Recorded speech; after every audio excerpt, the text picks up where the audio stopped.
ದಕ್ಷಿಣ ಕನ್ನಡ ಜಿಲ್ಲೆಯ ಅತಿ ದೊಡ್ಡ ಜಾತ್ರೆ ಎಂದು ಗುರುತಿಸಿಕೊಂಡಿರುವ ಪುತ್ತೂರಿನ ಮಹತೋಭಾರ ಮಹಾಲಿಂಗೇಶ್ವರ ದೇವಸ್ಥಾನದ ಜಾತ್ರೆಯ ಬಳಿಕದ ಪುತ್ತೂರಿನ ಎರಡನೇ ಅತಿ ದೊಡ್ಡ ಜಾತ್ರೆಯಾಗಿ ಗುರುತಿಸಿಕೊಂಡಿರುವುದು ಕಲ್ಲೆಗದ ಕಲ್ಲುಡ್ಕ ಕರಲುಟ್ಟಿ ದೇವಸ್ಥಾನದಲ್ಲಿ ನಡೆಯುವ ನೇಮೋತ್ಸವವಾಗಿದೆ. ಮಾಣಿ ಮೈಸೂರು ರಸ್ತೆಯ ಕಲ್ಲೆಗ ಎನ್ನುವ ಪ್ರದೇಶದ ರಸ್ತೆ ಪಕ್ಕದಲ್ಲೇ ಇರುವ ಈ ದೇವಸ್ಥಾನಕ್ಕೆ ಐತಿಹಾಸಿಕ ಹಿನ್ನೆಲೆಯೂ ಇದೆ.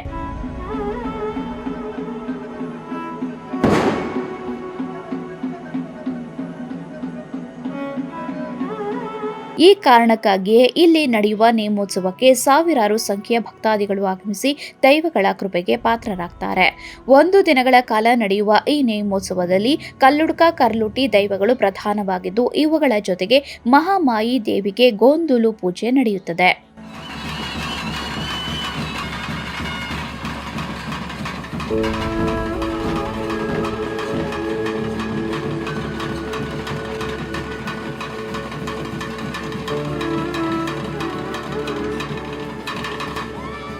ಪ್ರತಿ ವರ್ಷವೂ ಜನವರಿ 31ರಂದೇ ನಡೆಯುವ ಈ ಕಲ್ಲುಡ್ಕ ಕರಲುಟ್ಟಿ ದೈವಗಳ ನೇಮೋತ್ಸವ ರಾತ್ರಿ 11 ಗಂಟೆಯ ಬಳಿಕ ಆರಂಭಗೊಳ್ಳುತ್ತದೆ.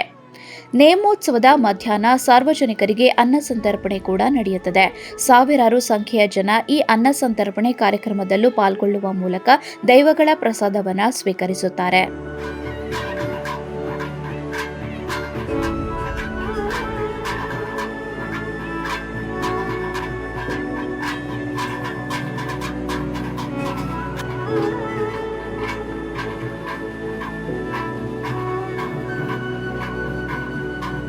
ಕಲ್ಲೆಗದ ಕಲ್ಲುಡ್ಕ ಕರಲುಟ್ಟಿ ದೇವಸ್ಥಾನದಲ್ಲಿ ಪ್ರಾರ್ಥಿಸಿದಲ್ಲಿ ಎಲ್ಲ ಇಷ್ಟಾರ್ಥಗಳು ಸಿದ್ಧಿಸುತ್ತದೆ ಎನ್ನುವ ನಂಬಿಕೆ ಇರುವ ಹಿನ್ನೆಲೆಯಲ್ಲಿ ದೈವಗಳ ನೇಮೋತ್ಸವ ನೋಡಲು ದೇಶ ವಿದೇಶಗಳಲ್ಲಿ ಇರುವ ದೈವದ ಭಕ್ತರು ಆಗಮಿಸಿ ದೈವಗಳ ಮೇಲಿನ ತಮ್ಮ ಭಯ ಭಕ್ತಿಯನ್ನ ತೋರ್ಪಡಿಸುತ್ತಾರೆ.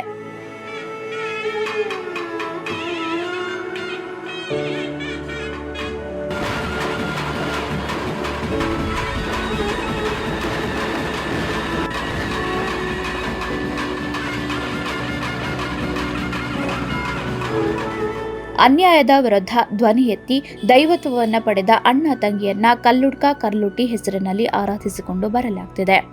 ಕಲ್ಲೆಗ ದೇವಸ್ಥಾನದಲ್ಲಿ ದೈವಗಳ ನೇಮೋತ್ಸವ ನಡೆಯುವ ಮೊದಲು ಇದೇ ದೈವಗಳಿಗೆ ಸಂಬಂಧಪಟ್ಟ ಕಾರ್ಜಾಲು ಗುತ್ತಿನಿಂದ ದೈವಗಳ ಭಂಡಾರವನ್ನ ಮೆರವಣಿಗೆಯ ಮೂಲಕ ತರುವ ಜೊತೆಗೆ ನೇಮೋತ್ಸವದ ಪ್ರಕ್ರಿಯೆಗಳು ಇಲ್ಲಿ ಪ್ರಾರಂಭವಾಗುತ್ತದೆ.